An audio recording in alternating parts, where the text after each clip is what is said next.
السلام علیکم ورحمۃ اللہ وبرکاتہ۔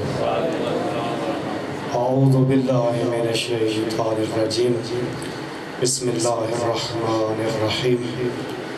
الحمدللہ، الصلاۃ والسلام علی رسول اللہ وآلہ آل اللہ، واللعنۃ الدائمۃ علی اعدائہم اعداء اللہ، من یوم عداوتہم الی یوم لقاء اللہ۔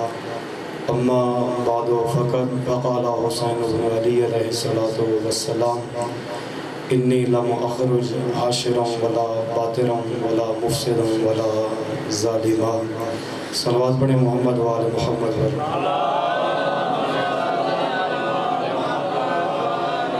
دعا ہے کہ خداوند متعال آپ تمام عزاداروں کا مقام عزاداری پر چڑھ کر آنا اپنی بارگاہ میں قبول فرمائے۔ اللہ تعالیٰ آپ سب کو اس کا اجر عظیم عطا فرمائے۔ جہاں جہاں بھی عزاداری ہو رہی ہے، خداوند متعال عزاداروں اور عزاداری کی حفاظت فرمائے۔ دشمنان عزاداری، دشمنان تشیع، دشمنان اسلام، دشمنان پاکستان، بالخصوص امریکہ اور اسرائیل کو تباہ و برباد فرمائے۔ ولی برحق کا جل ظہور فرمائے۔ تمام تر لوگوں کی قبولی کے لیے اپنی حفظ و سلامتی کے لیے مل کر بآواز بلند صلوات پڑھیں۔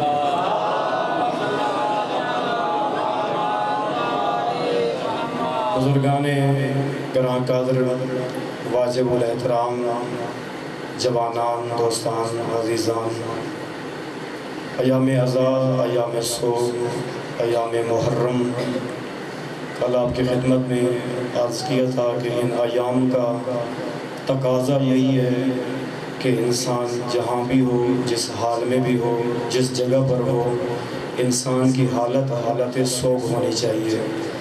یہ نہیں ہے کہ امام بارگاہ میں ہو تو یہاں پر حالت سوگ والی ہو، جب کاروبار میں چلا جائے، گھر میں چلا جائے تو معمولات زندگی کے اندر اس طرح مشغول ہو کہ پھر بھول بیٹھے کربلا کو بھی۔ نہ، جہاں پر بھی ہو، اگر یہیں امام بارگاہ سے نکل کر جا رہا ہو، جس کی نگاہ پڑے تو لوگ کہیں حسین کا عزادار آ رہا ہے، کہیں بھی ہو، کسی جگہ پر ہو، دکان پر ہے، کاروبار میں کہیں بھی موجود ہے، ان دنوں کا تقاضا یہی ہے، معلوم ہو، پوری امت کو معلوم ہو کہ ان کا سب سے بڑا نقصان ہوا ہے، سب کو پتہ چلے۔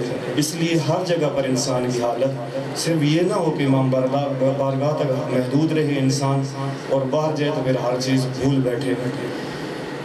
ایک مثال دی ہے ابھی پچھلی مجلس کے اندر، موضوع سے ذرا ہٹ رہا ہوں معذرت کے ساتھ، کہ اکثر ایسا ہوتا ہے عموماً ماحول کے اندر انسان ایسا بن جاتا ہے کہ قرآن کریم کے اندر اللہ تعالیٰ نے ایک مثال دی ہے بعض لوگوں کے بارے میں خداوند متعال نے فرمایا ہے کہ بعض لوگ اس طبیعت کے مالک ہیں اور اس طرح کے لوگ ہیں۔